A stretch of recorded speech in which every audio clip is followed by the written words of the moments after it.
भगवान की जय। जिस ज्योतिर्लिंग के दर्शन के लिए आप लोग पधारे हैं, जिस ज्योतिर्लिंग के दर्शन के लिए आप लोग पधारे हैं, ये राम से 14 पीढ़ी पूर्व, राम से 14 पीढ़ी पूर्व मानधाता राजा हुए हैं। शिव पुराण में उल्लेख है, जिन्होंने मां से ने पिता से जन्म लिया था, उनकी तपस्या से ये शिवलिंग प्रकट हुए, स्थापित लिंग नहीं है। जिस प्रकार आरती करते हम प्रण अक्षर के मध्य, ओम अक्षर के मध्य, यह तीनों एका, जय शिव ओंकारा। एक शिवलिंग में ब्रह्मा विष्णु महेश निराकार धरती से प्रकट हुए हैं। इसलिए अखंड दीप यहाँ जो जल रहा प्राचीन समय से, एक ही दीपक में 3 बातियां लगातार जल रही है, ब्रह्मा विष्णु महेश की। इस पहाड़ी के ऊपर 7 किलोमीटर का परिक्रमा मार्ग है, वो भी ओम आकृति में है। जो पर्वत पे हम प्रभु के दर्शनों के लिए खड़े हैं, यह पर्वत स्वयं शिवलिंग की आकृति में है। चारों तरफ नर्मदा मैया जलहरी बनकर बह रही है। पूरे 12 ज्योतिर्लिंगों में शयन आरती होती है, लेकिन बाबा का विश्राम ओंकारेश्वर ज्योतिर्लिंग में है, तो उनके शयन के लिए झूला पल्ला चौपड़ पासे बिछाए जाते हैं। बाबा यहाँ विश्राम करके 3 बजे रात उड़ करके महाकालेश्वर जाएंगे, वहाँ स्नान करेंगे। इसलिए वहाँ का भस्म आरती प्रसिद्ध है, यहाँ का शयन आरती प्रसिद्ध है। शिव पुराण में भी कथा आती है, महिलाएं 16 सोमवार व्रत करती है, उसमें भी कथा आती है। क्या कथा आती है? प्रतिदिन भोलेनाथ आते हैं, माँ के साथ विश्राम करके सुबह ब्रह्म मुहूर्त में उठकर चले जाते हैं। एक दिन जब भोले बाबा माँ के साथ पधारते हैं, तो माँ पुजारी से पूछती, पुजारी हम ये विश्राम के लिए जा रहे हैं, ये चौबड़ पासे में किनकी जीत होगी? पुजारी बोलते कि आज ही भोले बाबा जीतेंगे। ऐसा बोलकर पुजारी घर चले जाते हैं। भोले बाबा माँ विश्राम के लिए चले जाते हैं।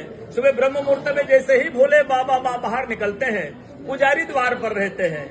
तो माँ पुजारी से पूछती, पुजारी कल मैंने आपसे पूछा था, हमें विश्राम के लिए जा रहे हैं, चौपड़ पासे में किनकी जीत होगी? आपने कहा भोले बाबा जीतेंगे। भोले बाबा नहीं, मैं जीती हूँ। माँ ऐसा बोल करके उनको श्राप दे के चली जाती है। उनके तुरंत पश्चात अप्सराएं शिवलिंग पे जल चढ़ाने आती है। अप्सराएं पुजारी से पूछती, पुजारी अस्वस्थ क्यों हो गए? आप तो ठीक थे। फिर पुजारी बताते हैं, प्रतिदिन भोले बाबा माँ के साथ विश्राम करके चले जाते थे। कल भोले बाबा माँ के साथ पधारे, माँ ने मुझसे पूछ लिया, पुजारी हमें विश्राम के लिए जा रहे हैं, ये चौपड़ पासे में किनकी जीत होगी? मैंने कहा भोले बाबा जीतेंगे। भोले बाबा नहीं, माँ जीत गई, माँ मुझे श्राप दे के चली गई।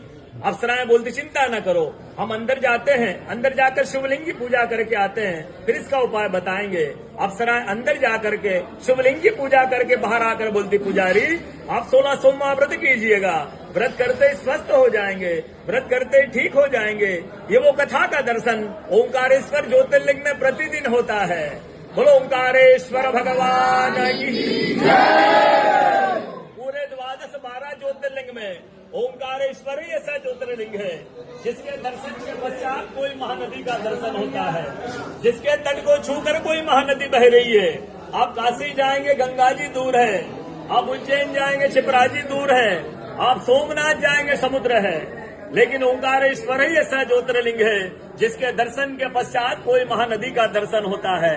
वो महानदी है रुद्रदेहाय विद्महे मेघलकन्याय धीमहि तन्नो नर्मदा प्रचोदयात्। भगवान शंकर की देह से पसीने के बूंद से निकली है मां नर्मदा। भारतवर्ष में जितनी नदियां हैं, सब उत्तर दक्षिण दक्षिण उत्तर की ओर बहती है, लेकिन मां नर्मदा उदय से 80 की ओर बहती है, पूरब से पश्चिम की ओर बहती है।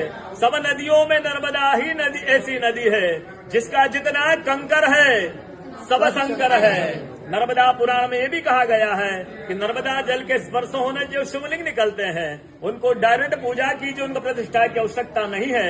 नर्मदा जल स्पर्श होने से वो स्वयं प्रतिष्ठित हो जाते हैं। जब अयोध्या में रामलला जी की स्थापना की गई थी, जब 2.5 फीट का नर्मदा का शिवलिंग ओंकारेश्वर से ले जा करके अयोध्या में रामलला जी के साथ स्थापित किया गया है।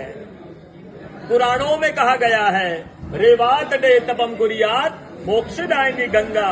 कलयुग में आपको तप करना है तो नर्मदा किनारे जाइए, कलयुग में आपको मोक्ष चाहिए तो गंगा किनारे जाइए। रेवा तटे तपम कुरियात मोक्षदायिनी गंगा।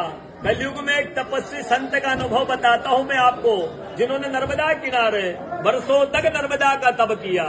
तब का समय देखते हैं, सुबह सुबह 3 से 4 बजे ब्रह्म मुहूर्त में कोई माई आती है, वो नर्मदा स्नान करके लौट जाती है। संत को जिज्ञासा हुआ, इस माई को मैं बरसों से देख रहा हूँ, नर्मदा स्नान करके लौट जाती है, कल मैं माई से पूछूंगा। वो माई 3 से 4 बजे ब्रह्म मुहूर्त में नर्मदा स्नान करके लौट रही थी। संत ने देखा माई जा रही है नर्मदा स्नान करके। संत दौड़ते गए माई के पास, साष्टांग दंडवत प्रणाम किया माई को, प्रणाम करके पूछा है माई मैं बरसों से आपको देख रहा हूँ, नर्मदा स्नान करके लौट जाती है, हे माई अपना परिचय दीजिए। तो माई अपना परिचय देती है कि मैं गंगा हूँ, कलयुग में शुद्धिकरण करने के लिए नर्मदा स्नान करने के लिए आती हूँ। बोलो गंगा मैया की जय, नर्मदा मैया की जय, ओंकारेश्वर भगवान की जय, कथा के आनंद की जय, सारे भक्त और भगवान की जय। नमः पार्वती पते।